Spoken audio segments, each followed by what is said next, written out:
Hallelujah. Therefore, Onyankopon show bebre no ntra wahye mu wo Yesu Kristo din mu. Enen so me mama kwa abade ba oti asesen dwumadi so. Me mompa ye kakra. Odom fopa ye da wasese nen so de akyɛ na madom so rade ate wani ma akyerɛ ye. Ahoden ene apomuden a odi adom ye ni sododo. Ye kase ye da wase bebre. Don hwe so ye kosora bompa ye erade. Ekase nyame nkronkron besra ye. Yes, so besra ye ne ye ho nsɛnkyerɛnne. Ewo Jesus Christ din mu. Hallelujah, hallelujah, hallelujah. Odofo nensu ye befe ya kenkan sam efi Mmebusɛm tidun wotwe. Chichemoduo no ba akokosi aduonu enan. Mmebusɛm tidun wotwe chichemoduo no ba akokosi aduonu nan. Adofo menti Awurade asɛm.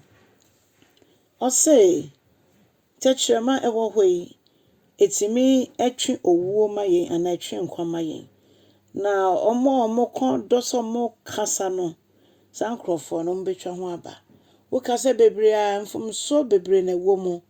Ti Bible me yati asese yentie bebre ne mom yen kasa kakra bi. Odofo kasa bi apo be free enum beba no etwase e bi so Onyankopon me ne wo nyina yedi hu fo. Yen komodie mu ye bewie ne ye hu se ya fom nyame kese. Yen mompa so nyame mbo ayen. Na ode cheye ne yensan enkotomu bio. Odom fopa no onye yen adom sa. Na afe wasan ka se obarima enya oyire a na wenya adwapade kese. Na onya nyame anim hadom. Ye de che se ema eye akyede sonko de ma mema. Na ye ka ne se ne yesese ye ho hwese. Ete se wo ya akyede de ma okuno. Wo ya akyede se wo yo ba e de ma wo ma. Wo ya akyede e de ma ebusua. Wo ya akyede e de ma omo amotwa wo ho ahia.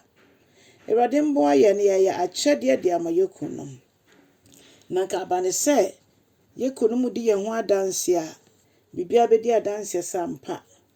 Ye edwapade a Onyankopon de ye ama berma no. Ye ne nyina adwene ehia na etimitu anamon so a esewo Kristo mu. Afi oso wa ehia won no omo sre mobro hu no. No nyame de ma omo no omo nya omo ho esie no anaso omo nya omo ho ne de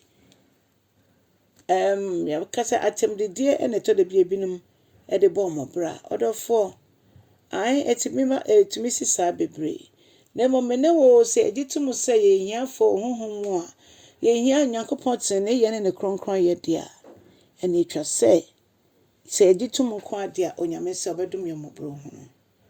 Hallelujah. Obedum ye mobro hu no. Na oweji atemdedie efri yenumu esanse ye onu Nyankopon ne mma. Sa nso na okoso ka se ye won namfo bi a sa namfo no omo eseye.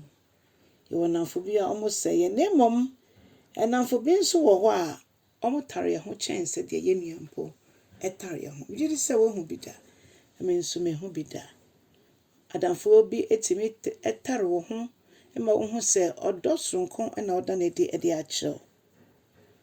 Onyankopon mo aye na yenso yen namfofo a ye be nhyira de ama afoforo nye se ye hwa kwan sa afoforo kwa na ebe yen adom de bi yenso so Onyankopon tse ya hye mo nu ya ho ode mu foforo onto yensem na yenso yetimi de aboa afoforo.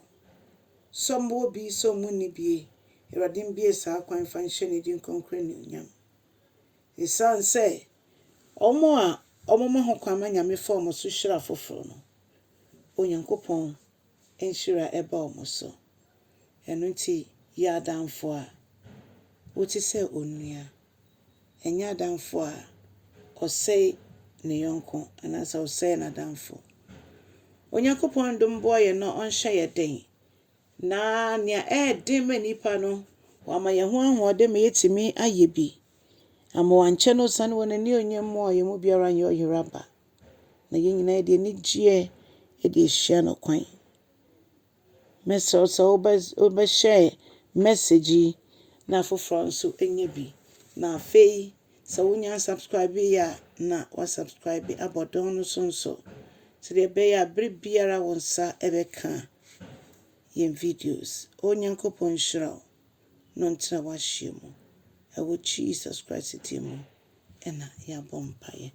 Adɔfoɔ, yɛ onyame somfo ɛnnɛ, yɛ ɔsɛmpɛkɛni me Awurade ɛnnɛ, na akra bebree nso ɛbɛhu Awurade. God bless you. Bye bye. Nyame nhyira wo. Bye bye.